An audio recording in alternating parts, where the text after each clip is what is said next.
Budget की चर्चा करते हुए राष्ट्र को संबोधित किया और कहा, यह शानदार ऐतिहासिक बजट 2047 में समृद्धि, सामर्थ्य और संपन्नता का संबल बनेगा। माने देश में 2047 में हम समृद्धि, संपन्न और सामर्थ्यवान हो गए। प्रधानमंत्री ने इसके पहले भी कहा था कि दुनिया की नजर अपने देश के बजट पर रहती है, और आज जो बजट आया है उसमें एक ही सबसे ज्यादा चर्चा है। वो चर्चा है निजी टैक्स के छूट पर, स्लैब को लेकर के चर्चा है और गुणा भाग हो रहा है। कितना फायदा होगा, किसको फायदा होगा, और ये पुरानी स्कीम कैसे लागू होगी, नई स्कीम क्या लागू होगी, तमाम चर्चाएं हैं। और चर्चा इस बात की भी है कि बजट में महिलाओं को सम्मान दिया गया है। चर्चा इस बात की भी है कि युवा शक्ति को भी जो है प्रावधान किया गया, और इंफ्रास्ट्रक्चर में 33% की बढ़ोतरी कर दी गई है। किसानों को लाभ पहुंचाया गया है। जो एमएसएमई सेक्टर्स है उनको एक नई ताकत दी गई है। प्राकृतिक खेती को ताकत दी गई है। और अगर देखा जाए सामान्य भाषा में, एक समय था जब बजट आता था तो लोग ये जानना चाहते थे कौन क्या चीज सस्ती होगी और क्या चीज महंगी होगी, और इसी पर बढ़िया बढ़िया हेडलाइन बनती थी। लेकिन आपको मालूम है कि अब जब से जीएसटी आ गई है तब से ये व्यवस्था जीएसटी के पास हो गई। उसकी एक काउंसिल है, वहां पर हो गई। लेकिन कस्टम ड्यूटी आज भी सरकार के हाथ में है, जिसमें घटाया और बढ़ाया जाता है, और उसके अनुसार अब खिलौने सस्ते होंगे, मोबाइल सस्ते होंगे, कैमरों के लेंस सस्ते होंगे, इलेक्ट्रिक व्हीकल्स सस्ती होगी, बायोगैस सस्ती होगी। लेकिन महंगी क्या होगी? सोना और चांदी, प्लेटिनम होगा, बर्तन होंगे, और आपके किचन में लगने वाली जो चिमनी है वो भी महंगी होगी। तो अगर आप देखें तो ये है हमारे जो टैक्स का प्रावधान और बजट के निरंतर बदलते बड़े स्वरूप। आज इसी पर चर्चा करेंगे, और इस चर्चा में मेरे साथ दो मेहमान जुड़ गए हैं। मैं आपको परिचय करा दें, हमारे साथ में है भारतीय जनता पार्टी से धर्म प्रकाश जी गुप्त, और समाजवादी पार्टी से हैं डॉक्टर नितेंद्र भाई। हालांकि दोनों राजनीतिक पक्ष से मजबूत हैं अपने अपने, लेकिन हम अपेक्षा भी करेंगे और शायद उनकी ये तमन्ना भी है कि थोड़ा सा राजनीति से हट करके अपने विश्लेषण प्रस्तुत करेंगे तो शायद बहुत बड़ा लाभ मिलेगा। हम एक बार फिर अपने इन दोनों मेहमानों का स्वागत करता हूं।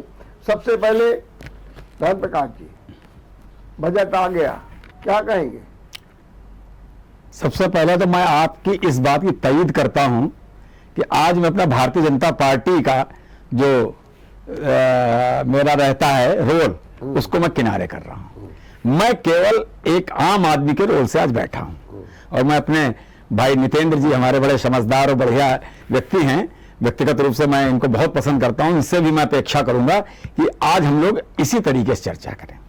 अब बजट की बात है, मैं उस काल से भारत के बजट का समझने और उस पर अध्ययन करने की स्थिति मेरी सन 1974 से 72 से बनी हुई। बल्कि उस समय इनकम टैक्स की लिमिट 5000 होती थी, और आमतौर पर सरकारी नौकरी में जो आता था उसकी 400 और 450 रुपए के बीच में शुरुआती तनख्वाह होती थी। यानी उस समय इनकम टैक्स जो लग जाता था वो लद जाता था, एक शुरुआती नौकरी करने वाले से लद जाता था, और उसकी स्थिति ये थी कि 97.5% इनकम टैक्स में इनकम का दे जाना पड़ता था। एक स्थिति ये आ जाती थी। आज हम उस स्थिति को परिवर्तित करते हुए जो हमने वादा इसकी एनडीए सरकार ने किया था, तो मुझे ऐसा लगता है कि वो उसकी तरफ कुछ आगे बढ़े। 7 लाख तक की जो टैक्स एग्जम्पशन लिमिट आई है, ये आम आदमी के लिए बहुत अच्छी चीज है। इसके 2 बहुत बड़े फायदे होंगे। एक तो वो अपने परिवार का जीवन यापन करने के लिए, अपनी जरूरी आवश्यकताओं को पूरा करने के लिए उसके पास पर्याप्त पैसा आएगा। दूसरी चीज ये, जो उसके पास पैसा आएगा, इससे वो अपने जीवन को सुरक्षित करने के लिए बचत भी कर सकेगा, जिससे कारण जो कैपिटल मार्केट है हिंदुस्तान का, उसमें एक छोटी बचत का पैसा आएगा जो कि लो कॉस्ट होता है। इसलिए इंडस्ट्रीज को ये अवसर मिलेगा कि नए आईपीओ ले आवे, एमएसएमई में लोग इन्वेस्ट करेंगे, बॉन्ड्स में इन्वेस्ट करेंगे, तो ये देश की प्रगति को राह को खोलने वाला है। दूसरी बात कि इनकम टैक्स की जो दरें कम की गई हैं, तो लोग इनकम को छुपाएंगे नहीं। ज्यादा से ज्यादा लोग इनकम टैक्स देना पसंद करेंगे कि वो इतना है कि अफोर्डेबल है। तीसरी चीज इस बजट में यह है कि हर क्षेत्र को जो 7 प्राथमिकताएं इस बार तय की गई, उन 7 प्राथमिकताओं की मैं सराहना करता हूं कि उनको, और उसके हिसाब से, जैसे किसानों के लिए उनको सेल्फ सस्टेन करने के लिए 20 लाख करोड़ के लोन की योजना बनाई गई है कि 20 लाख करोड़ तक का लोन ले सकते हैं। और बजट में मैं सुन रहा था कि निर्मला सीतारमण जी ने यह कहा, इससे उनकी स्टोरिंग कैपेसिटी बढ़ेगी, स्टोरेज कैपेसिटी बढ़ेगी, अर्थात जब उनको प्रॉपर दाम मिलता है बाजार में, तब तक के लिए वो रोक सकते हैं। दूसरा ये कि जो ग्रीन एनर्जी की बात आई है और प्राकृतिक खेती की बात आई है, क्योंकि आज दुनिया में सबसे बड़ी थ्रेट हो गई है वातावरण की, जलवायु की, पर्यावरण की, कार्बन उत्सर्जन की। तो इसको जो बढ़ावा दिया जा रहा है, जिस प्रकार इलेक्ट्रिक व्हीकल के लिए 5,913 करोड़ का स्पेशली बजट दिया गया है। चौथी चीज, जो आवास के लिए, पीएम आवास के लिए 75,000 करोड़ रुपए का प्रावधान किया गया है। जब निर्माण का कार्य चलता है किसी भी देश में, तो उसकी सर्वांगीण प्रगति होती है, क्योंकि निर्माण में ऐसी कोई चीज नहीं है जो न लगती हो, मिट्टी से लेकर के। और धन्यवाद जी, आप बहुत अच्छी बात कर रहे हैं, हम डिस्कशन भी करेंगे। थोड़ा सा हम अभी टैक्स पे जरा आपसे बात करें। जी जी जी, टैक्स को लेकर बड़ा कंफ्यूजन है। हम चाहते हैं कि आप बहुत क्लियरिटी करेंगे तो ज्यादा अच्छा। नंबर एक और आप कह रहे हैं कि 7 लाख तक कोई छूट है।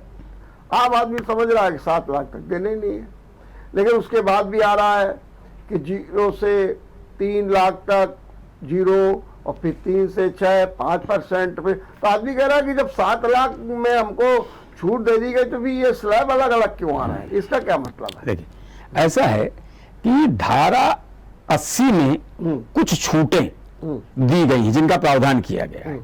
तो जैसे आपकी इनकम प्लेनली 7 लाख है, आपने कोई इन्वेस्टमेंट करना नहीं है आपको, आप 7 लाख तक टैक्स एग्जम्प्टेड टोटली, लेकिन जिनकी 7 लाख से ऊपर इनकम आ गई, उनको स्लैब बनाए गए। उस स्लैब में एक प्रोविजन है कि वो 10,000, पिछले वर्ष तक 10,000 रुपए की टैक्स में छूट मिलती थी, तो उसके कारण उसका इफेक्ट होता था कि 5 लाख रुपए तक आपका कोई टैक्स लायबिलिटी नहीं बनती थी। अब उस स्थिति को 7 लाख तक ला दिया गया है। लेकिन स्थिति ये होती है कि 7 लाख में आने के लिए अभी टोटल इनकम की बात कर रहे हैं, लेकिन जब ग्रॉस टोटल इनकम आपकी ज्यादा होती है और उसको नॉन टैक्सेबल लिमिट के अंदर लाना है, तो उसके लिए आपको सर्टेन इन्वेस्टमेंट करने पड़ते हैं, सर्टेन छूट क्लेम करनी पड़ती है। वो पुरानी पद्धति से ही आप क्लेम करते थे, जैसे स्टैंडर्ड डिडक्शन है 50,000 रुपए का, 2 लाख रुपए की हाउसिंग लोन में छूट है, 1,50,000 रुपया आप जमा कर सकते हैं, उसके बाद भी 50,000 रुपए का एक्स्ट्रा इन्वेस्टमेंट कर सकते हैं, जो LIC की, मेडिकल इंश्योरेंस की छूट है। तो इसलिए अगर आपकी इनकम 8.5 लाख सपोज करिए बन रही है, तो आप 1.5 लाख रुपया इन्वेस्ट करके 7 लाख पर आ जाएंगे। 7 लाख पर आपको अल्टीमेटली इवेंचुअली आपको कोई टैक्स नहीं देना पड़ेगा। इसलिए, और जिनको इस तरह के इन्वेस्टमेंट नहीं करे, 7 लाख वाली में एक बहुत बड़ा फायदा हुआ कि उनको 7 लाख तक आने के लिए इन्वेस्ट करना पड़ेगा, यानी अपनी जेब से पैसा कहीं ना कहीं लगाना पड़ेगा। लेकिन जो लोग प्लेनली 7 लाख में आते हैं और नई स्कीम को लेते हैं, उनको कोई भी पैसा इन्वेस्ट करने की जरूरत नहीं है, यानी उनकी जो पॉकेट मनी है वो पॉकेट मनी उनके पास थोड़ा सा इनकम फिर कंफ्यूजन हो गया। हाँ। आपने ठीक बात कही कि 7 लाख जिनकी 8.5 लाख है हाँ, इनकम, हाँ, और आपने कहा कि किसी व्यक्ति ने 1.5 लाख की एफडी बनवा दी, ठीक, इन्वेस्टमेंट कर दिया, तो अगर वो कर दिया तो वो 7 लाख में आ गया, तो फिर उसको टैक्स बिल्कुल हाँ नहीं आ जाएगा, टैक्स नील हो जाएगा उसका, हाँ, उसका टैक्स नील हो जाएगा, नील हो जाएगा, नील हो जाएगा। चलिए, और जो ये जो पुरानी पद्धति अपनाओ नई पद्धति अपनाओ, ये क्या मतलब है? मैंने यही कहा कि आपको जो नई पद्धति 7 लाख में कोई छूट नहीं मिलेगी, ठीक, आपकी ग्रास टोटल इनकम, नहीं तो आदमी क्यों लेगा जब आप 7 लाख तक को हमको दे लेकिन रहे हैं। आपको 7 लाख की, आपको 7 लाख पे जब अगर आपका स्लैब 7 लाख तक आ जाता है तो जो टैक्स एग्जम्पशन है, हाँ। वो टोटल हो जाता है, यानी उसमें 7 लाख तक अल्टीमेटली टैक्स नहीं देना है। लेकिन 9 लाख वाला 7 लाख तक पहुंचे कैसे, इसलिए उसको पुरानी पद्धति को स्वीकार करना पड़ेगा, उसको इन्वेस्टमेंट करके अपनी जो टैक्सेबल इनकम है उसको 7 लाख पर लानी पड़ेगी। ठीक बात, ये फर्क है कि लोग तो ये कह रहे हैं फिर से कि अगर आपकी इनकम 9 लाख है तो आपको 0.3 में 0, फिर जब 3 से 6 में 5%, फिर तो इस तरीके से आपका टैक्स नहीं। आप उदाहरण समझिए कि आपकी इनकम हुई टोटल 9 लाख, हाँ ठीक, 9 लाख में 50, आप अगर नौकरी कर रहे हैं, हाँ। तो 9 लाख में पहले 50,000 अब स्टैंडर्ड डिडक्शन ले लेंगे, आ गए आप 8.5 लाख के स्लैब पर। 8.5 लाख के बाद आप 1.5 लाख रुपया इन्वेस्टमेंट कर देंगे तो आप 7 लाख पर आ गए, आप टैक्स एग्जेम्प्टेड हो, मतलब तब तक टैक्स नहीं देना पड़ेगा। तो ये फिर 0.3, फिर वही हमको जरा समझा दीजिए, फिर आप ये स्लैब क्या के लिए दे रहे हैं? स्लैब इसलिए कि टैक्स कैलकुलेशन जो 10,000 की टैक्स की छूट मिलती है, हाँ। वो जो छूट है अगर हम परसेंटेज नहीं वो करेंगे तो हमको टैक्स छूट कैसे निर्धारित होगी, इसलिए है ये। चलिए, मतलब इससे टेक्निकल थिंग, हाँ वही तो टेक्निकल है ये थोड़ा सा। जरा नितिन जी आपको समझ पाए पूरी गणित को, हम तो अभी भी थोड़ा सा असमंजस में है। धन प्रकाश जी ने समझा दिया कि 1.5 लाख मान लो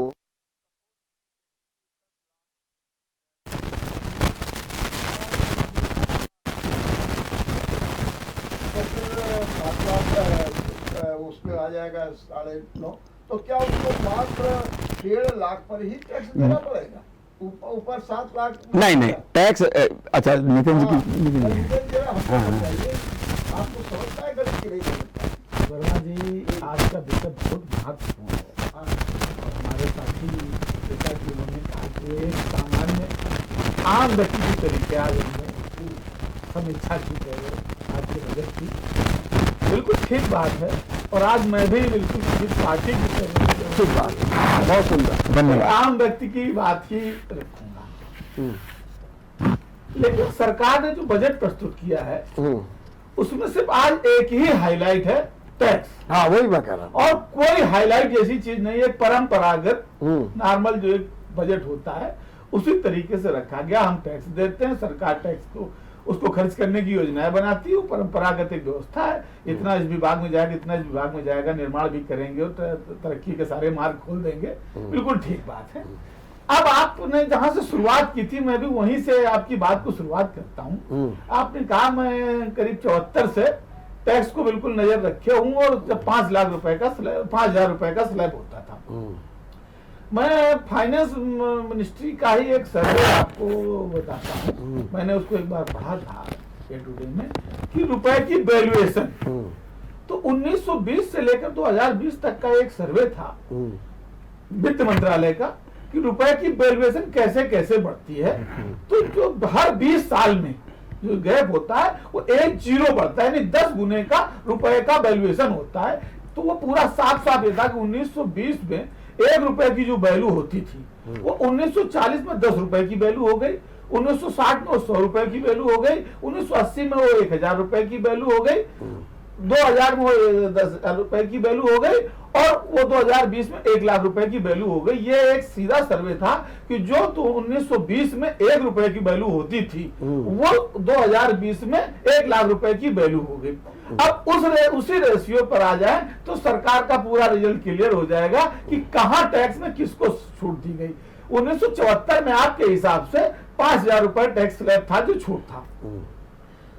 20 साल बाद आप 94 में आ जाइए तो 50,000 रुपए की छूट थी। हम भी 98 से टैक्स देने के लिए एलिजिबल हो गए थे। जब मैं पढ़ के आया था तब से मैं टैक्स देना शुरू कर दिया था, मैंने ही बना लिया था।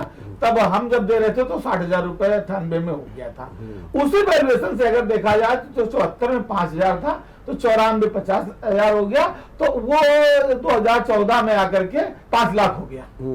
अब तो हम 2022 में खड़े हैं, जो वैल्यूएशन है उसके हिसाब से 10 लाख रुपए तक तो टैक्स एग्जम्पशन हो ही जाना चाहिए था। एक बात, इसलिए यहाँ पर जो रुपए की वैल्यू थी वहीं का वहीं खड़ी है, उससे नीचे आए। दूसरा, ये सरकार लगातार पिछले 2000 हम 8 सालों में देख रहे हैं, 9 साल होने जा रहे हैं, ये जैसा कहा गया इस सरकार का अंतिम पूर्ण बजट है।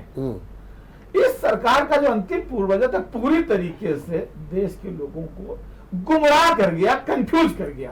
अभी 2 पद्धतियां देखिए यहाँ पर इन्होंने कह दी, 2 पद्धतियां, जहां भी 2 हो जाएंगे और लोगों को चूज करने का ऑप्शन होगा, वही कंफ्यूजन पैदा हो जाएगा। अब हमारे सीए साहब महोदय, हमारे टैक्स के इनकम टैक्स के वकील जो लोग होंगे, वो लोग उसको पहले पूरा पढ़ेंगे, फिर अपने क्लाइंट्स को बेहतर ढंग से समझा पाएंगे।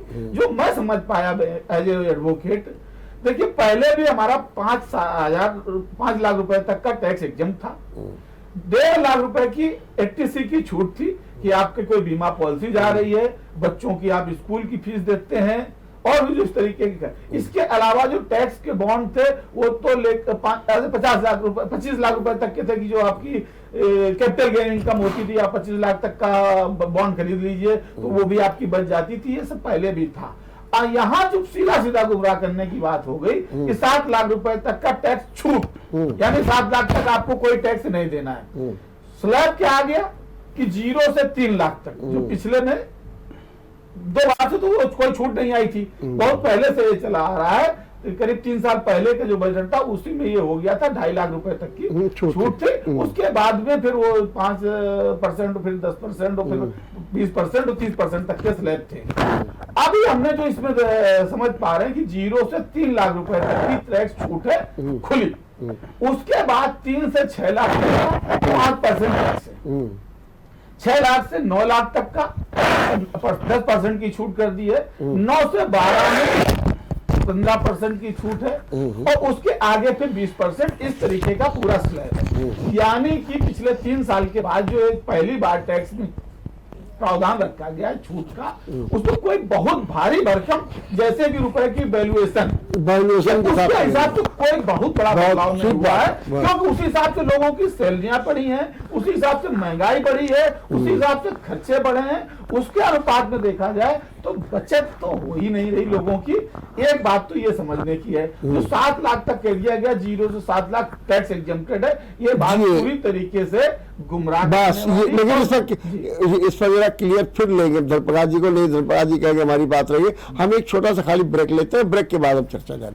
हम चर्चा कर रहे हैं बजट की, और बजट में थोड़ा सा कंफ्यूजन टैक्स को लेकर के अभी भी बना हुआ है, और इस पर चर्चा कर रहे हैं। हमारे साथ 2 मेहमान हैं, डॉक्टर नितिन भाई और धर्मप्रकाश जी। धर्मप्रकाश जी समझा रहे हैं, और नितिन जी ने कहा कि जो पैसे का वैल्यूएशन है किस तरीके से गिर रहा है, उससे कोई आम नागरिक को फायदा नहीं हो रहा है। जरा सा जो अभी नितिन भाई ने बिंदु उठाए हैं, धर्मप्रकाश जी, उसका क्या जवाब है आपके पास? देखिए, 2 अलग अलग चीजें। एक तो रुपए की वैल्यूएशन की हम बात करते हैं तो 1920 से कंपेयर इसलिए नहीं किया जा सकता कि 1920 में चांदी का रुपया था, तो चांदी की डिस्काउंटेड वैल्यू अगर आ जाएगी तो आपकी स्थिति बदल जाएगी, तो इसलिए उसको इससे इंक्लूड ना करें, मेरा निवेदन है। अब जो टेक्निकल एस्पेक्ट है मैं बता दूं, फिर से मैं दोहरा रहा हूं।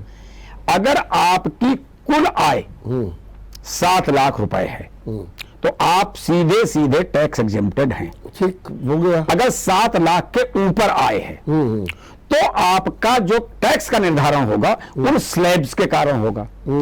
उस साढ़े, जैसे सपोज करिए आपकी 9 लाख इनकम है, 9 लाख की इनकम में पहले अगर नौकरी करते तो 50,000 घटा दीजिए, बचे 8.5 लाख। 8.5 लाख रुपए में आपने 1.5 लाख इन्वेस्ट कर दिया, तो आप आ गए 7 लाख पे। जब 7 लाख पे आ जाते हैं तो टैक्स स्लैब से जो टैक्स बनाएंगे तो इवेंचुअली 7 लाख पर आपको कोई टैक्स पे नहीं करना पड़ेगा। अगर आपकी इनकम सब घटाने के बाद 7.5 लाख आती है, तो जो आपका टैक्स का इफेक्टिव रेट आएगा वो केवल 50,000 पर आएगा। 7,000 तक जो 7 लाख तक जो टैक्स बनेगा स्लैब के अनुसार, वो टैक्स की छूट के कारण उसमें छूट मिल जाएगी, और केवल 50,000 पर जो टैक्स आने वाला है स्लैब पे, यानी आप आ गए 7 लाख पे आ गए तो 10% पे आ गए, तो 5,000 रुपये आपको इनकम टैक्स देना पड़ेगा। ये है उसका। सर दूसरी एक बात जरा हमको और आप समझा दीजिए जी कि ये जो टैक्स की छूट है, इसमें कहा जाता है कि पुरानी स्कीम लेंगे कि नई स्कीम लेंगे, तो अगर आदमी को क्या, जैसे कि अभी तो ये बजट आया है, तो माना ये जाता है कि ये बजट 2024 से प्रभावी होगा, 2023 अप्रैल से, 2023 अप्रैल, सॉरी 2023 अप्रैल से प्रभावी होगा, तो मतलब नेक्स्ट ईयर में लोगों को टैक्स देना पड़ेगा। तो अभी जो जिन लोगों को टैक्स देना पड़ रहा है मार्च तक के लिए, तो उसमें तो अभी पुराने रेट से पुराना चले, वो तो हर बजट का होता है, क्योंकि बजट खत्म ही 31 मार्च को होता है। तो फिर अगर मान लीजिए नए साल में जब हम देने को चलेंगे, तो वहां पर क्या ये पुरानी और नई स्कीम लागू होगी? हाँ, अभी भी पुरानी नई स्कीम लागू है।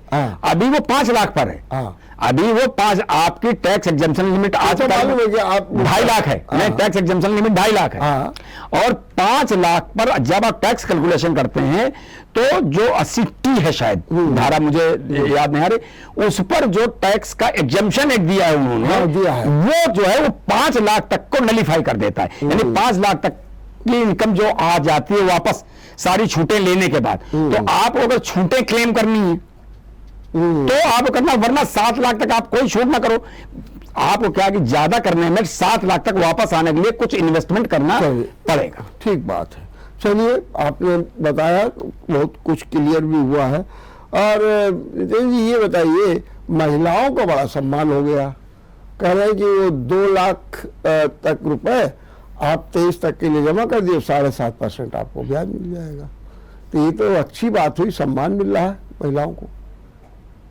नहीं, बहुत अच्छी बात है, क्योंकि आप जमा करिए, अभी जो घरों में रखा होगा महिलाओं के पास, तो कम से कम बैंक में तो आवे, तो उससे कम से कम कुछ लोगों को फिर से लोन वोन दिए जाएं, और जिससे कि शेयर बाजार कुछ बढ़े, और फिर जो 40 लाख करोड़ का भी जो ताजा घाटा, और 30 लाख करोड़ का आम जनता का घाटा, 18,000 करोड़ का LIC का ताजा जो घाटा हुआ है, इसको कैसे पूरा किया जाए। तो इसके लिए भाई घर से जो पैसा कहीं रखा हो, या पति देव का भी पैसा हो तो बोले लाओ मेरे खाते में जमा करो, इससे कम से कम हमें ज्यादा टैक्स मिल जाएगा, पैसा उधर का घर ही में रहेगा।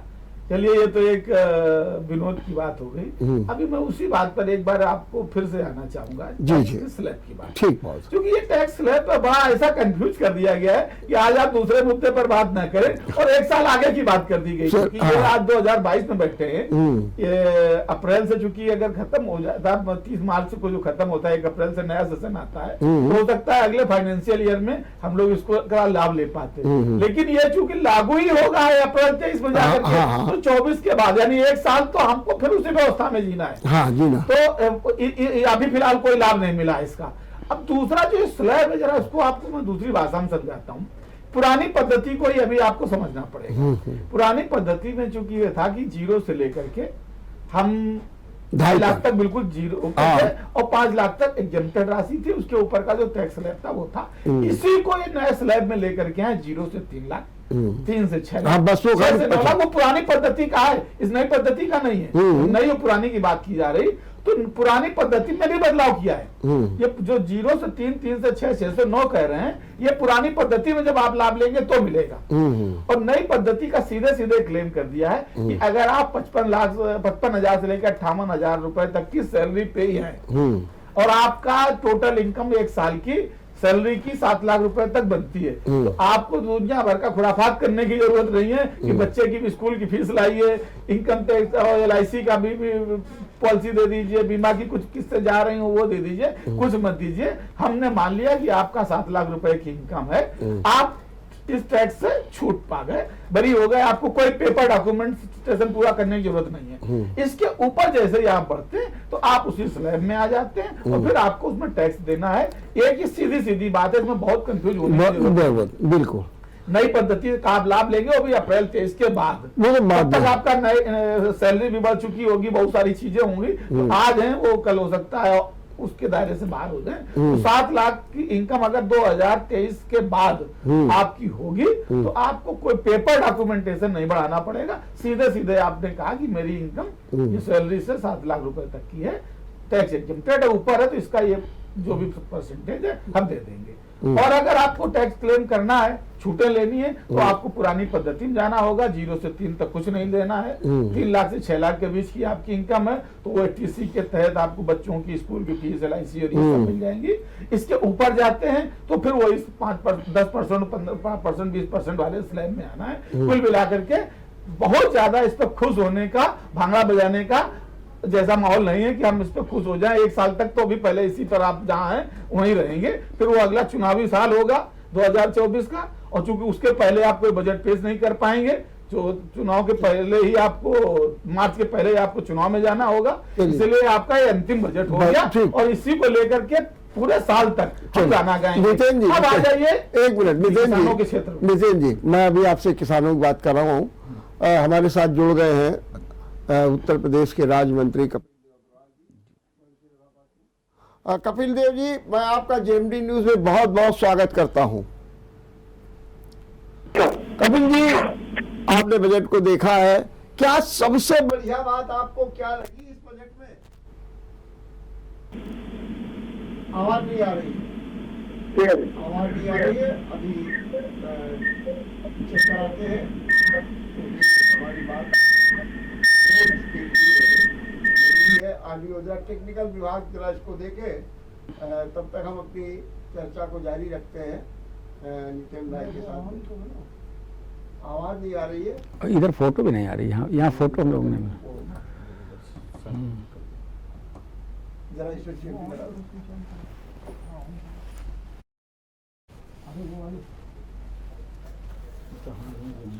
हाँ, JMD चली नहीं रहा ना।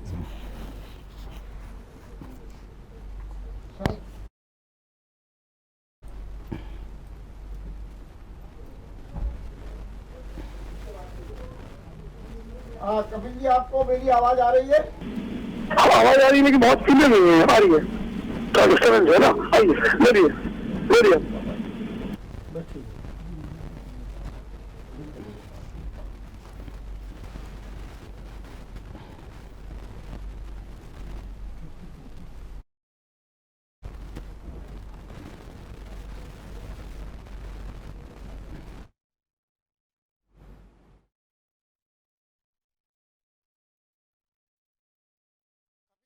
आवाज आपको आ रही है?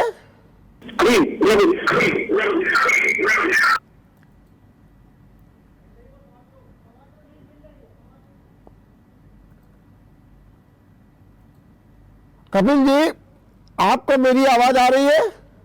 हाँ जी, आ रही है।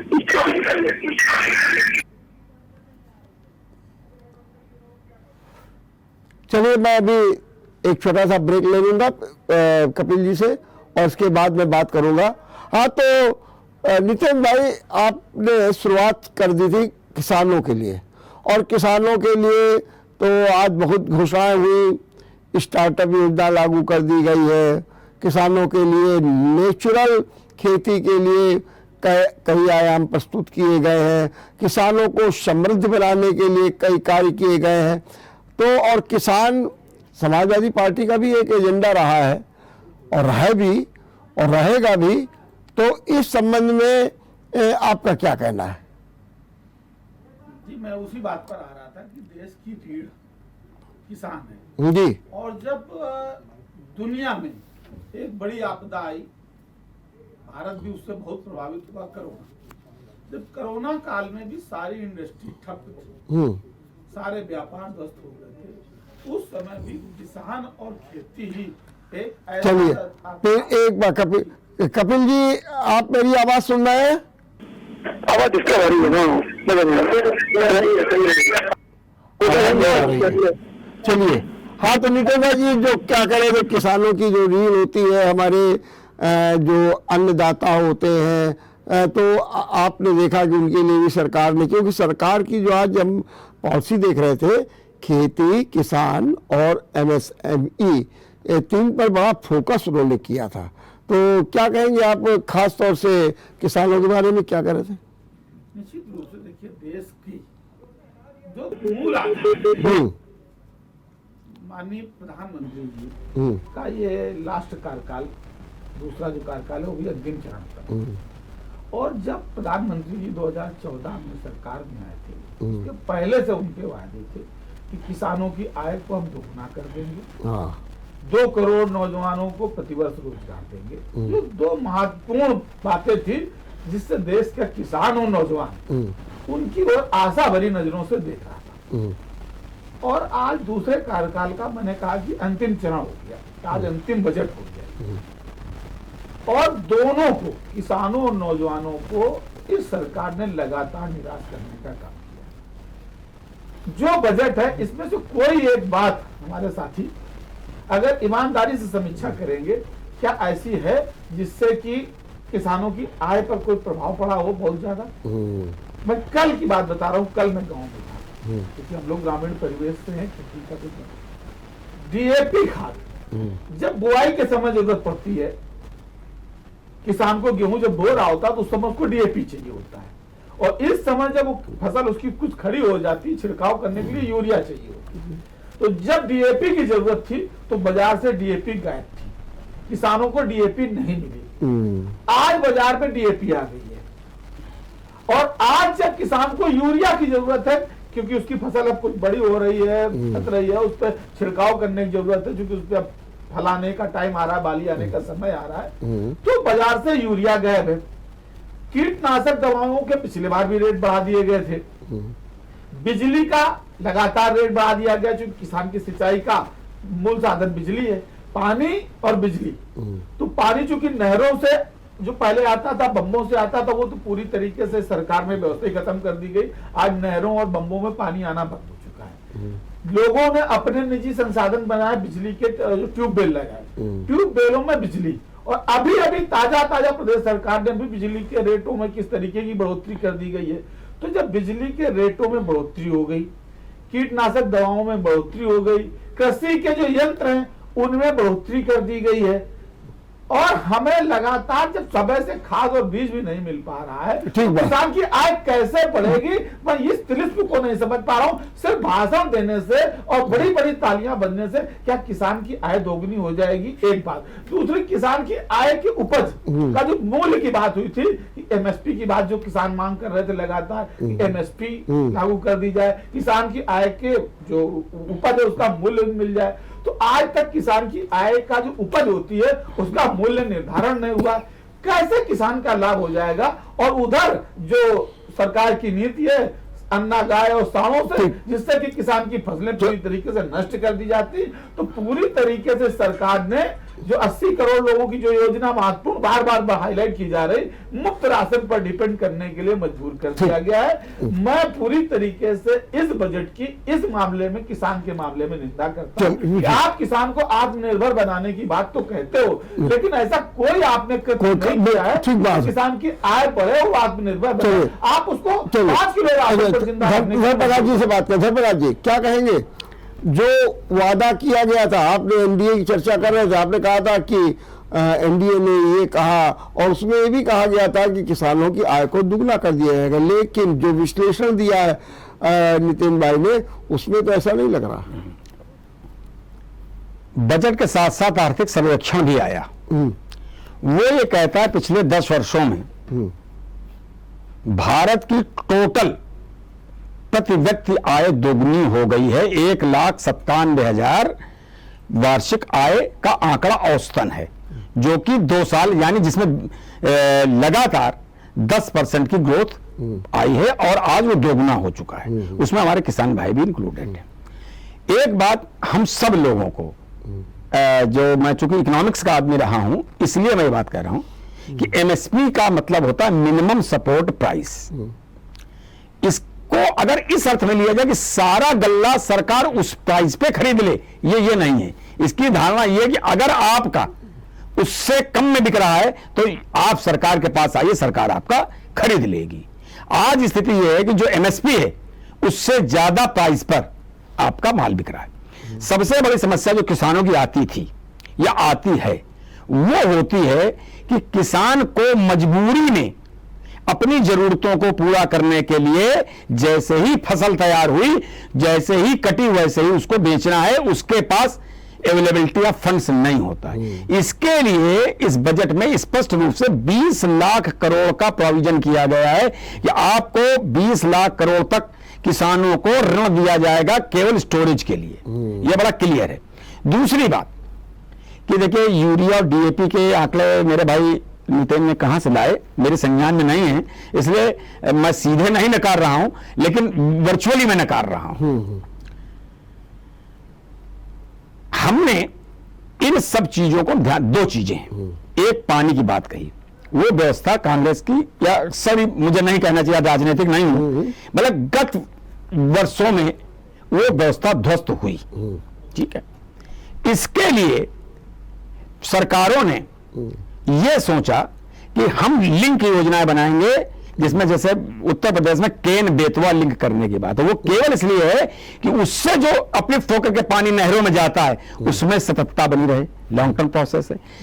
कीटनाशक हर समय छिड़कना, यूरिया का प्रयोग करना, ये डिपेंडेंसी रहती है। इसकी बजाय हम नेचुरल सोर्सेज, इसीलिए ग्रीन हरित क्रांति की ओर हमने कदम बढ़ाए हैं और उसके लिए स्पेशल प्रोविजन बजट में किया गया है, तो जिससे कि किसानों को सीधा फायदा होने वाला है।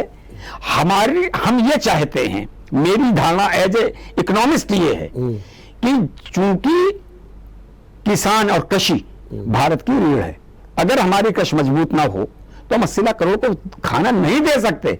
आज हम मिलेट्स पर इसीलिए आ रहे हैं।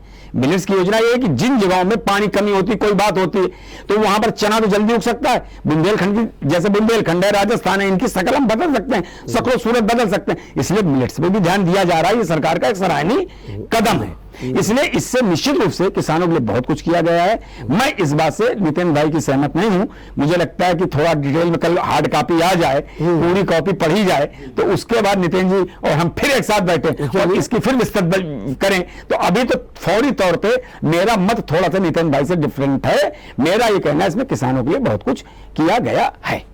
अगर यही बात युवाओं को लेकर के किया जाए तो उसमें कहा गया है कि कौशल विकास, और अब तो ग्लोबल लेवल के सेंटर्स बनेंगे और 30 सेंटर्स बनेंगे, और उसमें ये भी कहा गया है कि 47 लाख युवाओं को 3 साल तक बाकायदे भत्ता भी दिया जाएगा, रोजगार के अवसर बढ़ाए जाएंगे। हमारे प्रधानमंत्री ने अभी कहा कि इंफ्रास्ट्रक्चर पे हमने सबसे ज्यादा जोर दिया है, और जब इंफ्रास्ट्रक्चर पर हम जोर देते हैं तो रोजगार के अवसर चतुर्मुखी जो है बढ़ते हैं। नितिन भाई क्या कहेंगे, युवाओं को एक बहुत बड़ी राहत मिली है? वर्मा जी देखिए, बात फिर वही से शुरू होती है कि एक तो महत्वपूर्ण बात अभी हमारे साथी ने कही कि चूंकि हार्ड कॉपी हो और उसका एक बार अध्ययन होता तो निश्चित रूप से एक्चुअल फैक्ट पर चर्चा हो पाती है। अभी तो सिर्फ बातों पर हो रही है कि उन्होंने क्या कहा, और इसलिए भी चूंकि माननीय प्रधानमंत्री हैं, वो उनके लिए कुछ टिप्पणी करना चूंकि संवैधानिक पद पर है। आज चूंकि मैं राजनीतिक बात नहीं करने के मूड में हूँ, ठीक बात है, लेकिन आज तक का पिछला रिकॉर्ड आप 9 सालों में उठा के देखें, माननीय प्रधानमंत्री जी की कही हुई कोई भी बात उनके अनुसार जो कही हुई बात वो अच्छा साबित नहीं हो, उसको जो वो कहते हैं ठीक उसका उल्टा कहते हैं। वो कहते तो गरीबों की बात है, लेकिन करते पूंजीपतियों के हित की बात है। कहते हो किसानों का हित है और करते पूंजीपतियों का हित है। ये लगातार चाहे किसान बिल से लेकर के और बेरोजगारी के जो आपने खाते खुलवाए थे, जनधन के खाते खुलवाए थे कि लोगों को उसमें कुछ पैसा देंगे। 15 लाख की बात नहीं करें, 15,000 रुपए ही दे देते किसी मद में। 250 रुपए एक बार आए। अरे वो 250 उससे ज्यादा कट गए, लो बैलेंस में 1 गुना कट चुके हैं। तो ये बात चूंकि अब किसानों वो कह तो आए तो 2 करोड़ नौजवान को रोजगार देने के लिए, तो आज में फिर वो इसी बात पर रट्टा मार बात हो जाएगी कि लो बार बार एक ही सवाल उठाया जा रहा है कि 2 करोड़ नौजवानों को रोजगार देंगे। बाद में गृह मंत्री जी ने कह दिया था अरे ये तो जुमला था, 15 लाख रुपए जुमला था। तो मुझे तो ऐसा लगता है कि प्रधानमंत्री जी चूंकि कह रहे हैं कहीं ये बात भी जुमला साबित ना हो जाए, क्योंकि आगे उन्हें चुनाव में जाना है 2024 में। अब उससे पहले कोई बजट आएगा नहीं, तो ये बजट ही उस 2024 की सरकार का एक बजट है। और ये बजट क्योंकि हर चीज इसमें लिंगाराम की गई है। अभी हमारे साथी कहते हैं इलेक्ट्रिक वाहनों की सस्ते होने की आपने बात की। इलेक्ट्रिक वाहनों में मैं जो पढ़ रहा था 2030 का बजट बनाया गया है, तो 2030 तक मार्केट में इलेक्ट्रिक वाहनों और इलेक्ट्रिक कारों का की भरमार होगी और उससे लोगों को 5 करोड़ लोगों को रोजगार मिलेगा। बिल्कुल ठीक बात है। 2030 की आप बात कर रहे हैं, अभी 2024 में खड़े हैं। आज भारत के अंदर जितनी इलेक्ट्रिक कारें हैं आप देख रहे हैं सड़कों में कहीं उनकी चार्जिंग पॉइंट तो है नहीं। इलेक्ट्रिक वाहनों का कोई इस्तेमाल कर नहीं पा रहा है।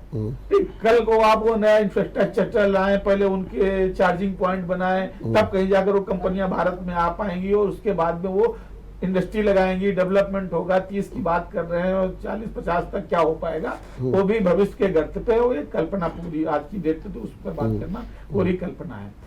बाकी जो प्रावधान किए गए हैं बजट में वो 2040-2050 को मद्देनजर रख के बहुत दूरंदाजी का ये बजट बनाया गया है। 2047 का उनका अपना टारगेट चल रहा है। मैं वही तो कह रहा हूँ कि इतना लंबे दूर का टारगेट लेकर के बजट सामने, जबकि आज देश की मौजूदा स्थिति भुखमरी के आंकड़े सरकार के सामने हैं और सीधे सीधे आप 1 करोड़ की आबादी बताते हैं। किसी भूखा को नहीं, भूखा सो नहीं पाएगा, ये कह दिया। वर्मा जी आज मैं जो बात कह रहा हूँ बहुत गैर राजनीतिक तरीके से मैं समीक्षा कर रहा हूँ।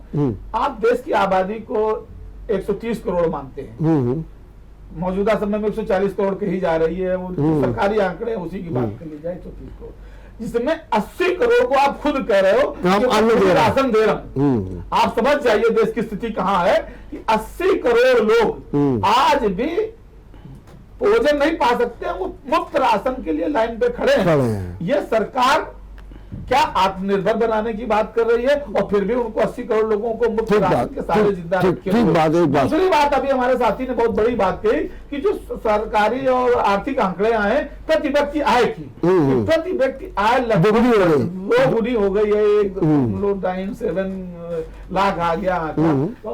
ये प्रति व्यक्ति आय जो होती है वो एक गरीब आदमी से नहीं जोड़ी जाती, वो सकल जो इनकम हुई है उसमें अंबानी जी और अडानी जी भी इंक्लूडेड है। ठीक बात है। अडानी जी की इनकम तो कितने 1000 गुना हो गई और हमारे साथियों की इनकम घट के बहुत नीचे चली गई। लेकिन जब ग्रॉस इनकम जब ग्रॉस की बात होती टोटल में डिवाइड करेंगे जनसंख्या से तो हमारे हिस्से में भी मेरी आय 2 गुनी काउंट कर ली जाती है। जबकि ये कह दिया गया है कि 60% लोग जो जीएसटी का 60% आता है वो इस देश की 60% आबादी से नीचे गरीब लोग देते हैं। 3% वहां जीएसटी जो है वो देश के कुछ चुनिंदा लोग देते हैं। तो अगर उस आंकड़े में जाएंगे तो ये बहुत ही ज्यादा नाइंसाफी होगी आम गरीब आदमी के लिए। ठीक बात। एक धर्मप्रकाश जी, आप तो खैर बजट पे काफी ध्यान दे ही रहे हैं, आपका शेयर मार्केट से भी बड़ा जुड़ाव है। क्या कारण है कि कल शेयर मार्केट गिरा? कब? सर्वे की पहले सर्वे आया नहीं, गिर गया और 300-400 अंक तक गिरा। आज उठा, उठते उठते 1000 तक पहुंच गया और उसके बाद फिर धड़ाम से गिर गया। ये बजट का क्या संकेत है, हम आपसे पूछ रहे हैं। शेयर मार्केट में स्पेकुलेटिव ताकतें जी ज्यादा काम करते हैं। इसमें एक शब्द है मुनाफा वसूली। जैसे ही मार्केट बढ़ा उसमें मुनाफा वसूली होना शुरू हो गई। आंकड़े देखेंगे आप कि सेल के आंकड़े बढ़ गए। जब सप्लाई ज्यादा हो जाती है तो उसको पैसे को गिरना है। लेकिन ये जो मेरा एनालिसिस बताता, फाइनेंशियल एनालिसिस, कि यहां पर से मार्केट उठेगा, पीछे लौटेगा नहीं। ये एक इकोनॉमिक्स की जो स्टडी और सर्वे है वो इसको बताता है। क्योंकि स्वागत हुआ फौरी तौर पे और ये चीज सस्टेन करेगी। इस पे फौरी तौर पर पहले जो सट्टेबाज थे या जो लोग स्पेकुलेटिव नेचर के थे उन्होंने मुनाफा वसूली की, उससे सप्लाई बढ़ी, डिमांड और सप्लाई के सिद्धांत के आधार पर दाम नीचे आए। लेकिन वो अल्टीमेटली आगे को बढ़ेगा। Number 1 thing. दूसरी बात यह है कि मेरी सहमति नितिन भाई से एक नहीं है। 120 करोड़ को अगर हम 2 लाख से गुणा करें तो 240 लाख करोड़ होता है। अडानी, अंबानी, रिलायंस, सारे इंडस्ट्रीज को मिला लीजिए, किसी की भी टोटल इनकम की मैं बात कर रहा हूं, किसी की भी इनकम 240 करोड़ लाख नहीं है। इसलिए ये नहीं सब लोग पा रहे हैं पैसा। और रही बात यह कि बजट हमेशा दूरदर्शी इसलिए बनाया जाता है कि ऐसा नहीं हो सकता कि आज ही चेंज कर दें। जिस चीज को बनने में 4 साल लगेंगे, 5 साल लगेंगे, उसके लिए तो 5 साल की अवधि, जिसमें 10 साल लगे उसको 10 साल की अवधि। अगर आप हवाई अड्डा मान लीजिए कानपुर में ही नया बनाना चाहें तो बनने में 10 साल तो लगेंगे। तो जो बजट प्रोविजन होगा वो 10 साल की दृष्टि से होगा। वो आज आप कितना पैसा लगा दो, आप 100 गुना पैसा लगा दो, लेकिन ये कोई अनुपात का खेल नहीं है कि एक दीवार को 4 आदमी 4 दिन में बनाते हैं। तो एक स्थिति क्या ये आ जाएगी, इतने दुगने आदमी लगा दिए जाए कि दीवार बनने के पहले तैयार हो जाएगी। ऐसा गणित का खेल नहीं होता है। इसलिए बी प्रैक्टिकल, हमें प्रैक्टिकल होना चाहिए। सरकार क्या कर रही है, हमें बिल्कुल जो आंकड़े सामने आए हमें उन पर बात करनी चाहिए। मंशा की बात तो ये होती है कि कौन क्या कह रहा है, उसके अंदर क्या मंशा है, इस पे हम चर्चा, ये मनोवैज्ञानिक पहलू है, इस पे अलग बात की जानी चाहिए। फाइनेंशियल आंकड़ों की बात फाइनेंशियल आंकड़ों से की जानी चाहिए। जैसे रेलवे में 244 लाख करोड़, 2,44 लाख करोड़ का जो है टोटल उसका परिव्यय, जिसमें 75,000 करोड़ रुपया उसकी नई योजनाओं के लिए है। तो इसमें देखिए आप 75,000 करोड़ से जब नई योजना में, अच्छा रोजगार का सीधा अर्थ ये नहीं निकाला जा सकता कि सरकारी नौकरी। रोजगार के आप देखिए, आप IIT पास आदमी अगर IAS छोड़ दीजिए, उसके अलावा किसी सरकारी नौकरी को तरफ जाना ही नहीं चाहता, बिकॉज वो इतनी पेड नहीं है। वो अलग PPP मॉडल पे जाता है, पब्लिक मॉडल पे जाता है। तो हम उस जो ट्रेंड को है, व्हाई शुड वी इग्नोर, हमें उस ट्रेंड को बढ़ाना चाहिए। इसलिए मैं PPP मॉडल किया, उसमें आप भी शामिल हो, हम भी शामिल है, हम भी कुछ करें। उसमें आया है कि रेलवे जो है, जो अपनी 75,000 की जो योजनाएं बना रहा है, उसमें निजी भागीदारी को बिल्कुल शामिल कर लिया गया। अब उसी के अनुसार इसमें एक बड़ा एक किस्सा सुना दूं। ये जो चितरंजन लोकोमोटिव है अपना वाराणसी में, तो इसमें मेरा भांजा उस समय GM था। मैं गया तो मैंने कहा ये बताओ भाई, काफी पुरानी बात, 20-22 साल पहले पुरानी बात, कि रेलवे ने अनुसंधान किया। बोले एक काम किया हमने कि जो हमारे डब्बों की रूफ 47 में प्लेन होती थी ऊपर से, उसको हमने राउंड कर दिया। This was the R&D of railway department because of सरकारीकरण। लेकिन उसके बाद जब PPP की हमने बात की तो तेजस भी चला दी, वंदे भारत भी चला ली, आपने चला ली, देश की जनता ने चलाई। ऐसा नहीं है कि अगर आप देश की जनता के मुताबिक काम नहीं करोगे, उसकी आशा पे अनुरूप नहीं उतरोगे, तो आप आगे वोट पाने के अधिकारी नहीं रहोगे, कोई भी हो। ठीक बात है। चलिए एक आखिरी जरा पॉलिटिकल कमेंट भी ले लें आखिरी में, बाकी तो फिर चर्चा होती रहती है। नितिन भाई, आज जब बजट आया तो अखिलेश यादव ने कहा कि इससे महंगाई बढ़ेगी और बेरोजगारी बढ़ेगी। चलो ठीक है, उनका आ गया कमेंट, लेकिन उनके इस कमेंट को मायावती ने समर्थन दे दिया और कह दिया कि ये इस बजट से कोई उम्मीद नहीं है, सब बेकार बजट है। अब इसके मायने क्या है कि अखिलेश ये कहते हैं और फिर मायावती उसका समर्थन भी कर देती है, तो इसे आप किस रूप में देख रहे हैं? वर्मा जी, चूंकि आज आपने कहा था तो आखिरी सीधी सी बात है, मैंने जो कहा, मैंने शुद्ध रूप से कहा कि प्रधानमंत्री जी ने एक लोगों को फिर से नया जुमला दिया है, सपना दिखाया है। और चूंकि ये लोग जो हैं सपने ही बेचते हैं, इन्होंने आज तक 2014 से लेकर अब तक, जब तक सरकार चलाई, सरकार में आने के पहले ही 15 लाख का सपना ही तो फेंका था बजट। नौजवानों को रोजगार देने का एक सपना ही तो था, उसके बाद में जुमला कह दिया। और वही बात, चूंकि हमारे जो राष्ट्रीय नेता हैं जो बराबर उस पर नजर रखते हैं, क्योंकि वो भी कभी सरकार में रहे हैं, कभी आगे सरकार में होंगे, तो उनको बहुत ज्यादा अनुभव होता है। उन्होंने उस बजट की लाइन को पढ़ते पढ़ते इस चीजों का आंकड़ा निकाल लिया और बता दिया कि ये टोटली फ्लॉप रहेगा, महंगाई भी बढ़ेगी, निश्चित रूप से महंगाई बढ़ेगी, क्योंकि आय का कोई साधन तो आपने बढ़ाया नहीं। और जिस तरीके से टैक्स स्लैब और जिस चीजों की जीएसटी आई है, तो इससे महंगाई तो बढ़ी रही है, और इनकम नहीं होगी तो गरीबी भी बढ़ेगी। स्वाभाविक है कि हमारी इनकम लेकिन इनकम फिक्स है और हमारे खर्चे बढ़ा दिए। लेकिन मायावती ने क्यों एकदम, ये तो विपक्ष बात है। भाई आदरणीय अखिलेश यादव जी विपक्ष के नेता हैं, मायावती विपक्ष में बैठी, सरकार के कदम की समीक्षा वो भी कर रही हैं, क्योंकि उनको भविष्य में अपनी राजनीति को जिंदा रखना है। वो भी तो यही चाहेंगे कल हम ही सत्ता में हो सकता है। बिल्कुल सही बात है। बच्चा सारे विपक्ष की कोई राजनीतिक पार्टी वो 1 सीट वाली हो या 100 सीट वाली हो, 1000 सीट वाली हो, सबकी महत्वाकांक्षा तो आज नहीं कल सत्ता की है। बिल्कुल कोई सत्ता में रहा है, क्योंकि राजनीति ये कहते हैं, किसी ने कहा कि ये किसी की बपौती तो नहीं है, किसी की जागीर नहीं है, ये जनता है। पता नहीं कब किसको धर्मराज जी, कल किसको जमीन में बिठा। चलिए धर्मराज जी, धर्मराज जी, आप इस बयान को किस रूप में? मैं इसका जवाब तो खुद ही नितेंद्र भाई ने दे दिया कि विपक्षी एकता है, हमें करना इवेंचुअली वही है, हमें आलोचना करनी है तो करनी है, उसमें सार्थकता हो या ना हो, हम अपना काम कर रहे हैं, आप अपना काम कर रहे हैं, इसमें कोई राजनीतिक टिप्पणी मैं तो नहीं समझता आवश्यक, क्योंकि इसका जवाब स्वयं नितिन भाई ने दे दिया है। ठीक बात, बहुत बहुत धन्यवाद। आप दोनों ने बहुत अच्छी चर्चा की, और जो बड़े महत्वपूर्ण बिंदु थे, टैक्स, किसान, युवा, इंफ्रास्ट्रक्चर, इनकी चर्चा को आपने एक अच्छे विश्लेषण के रूप में प्रस्तुत किया। और ये भी बात सही है कि इस बजट का आगे क्या इफेक्ट होगा, जो ये टैक्स का है, कितना मध्यम वर्ग को फायदा होगा, जो आय दुगनी हो गई है प्रति व्यक्ति की, उसके बारे में क्या होगा। ये अभी वास्तव में एक बात जो आई है कि हार्ड कॉपी आ जाती तो ज़्यादा अच्छा था। पहले ये सब व्यवस्थाएं थी, लेकिन इधर कुछ डिजिटल का ऐसा जमाना आ गया है और सरकार ने डिजिटल पर फोकस भी किया है, वो चीज़ नहीं आ पाई है। लेकिन अभी समय है और समय बताएगा कि ये बजट हमें कितनी समृद्धि, संपन्नता और सामर्थ्य प्रदान कर रहा है।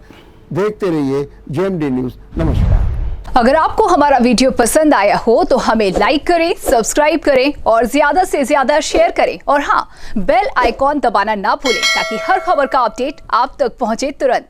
आप हमें इंस्टा, ट्विटर और फेसबुक पर भी फॉलो कर सकते हैं। हमारी ID है @JMD News।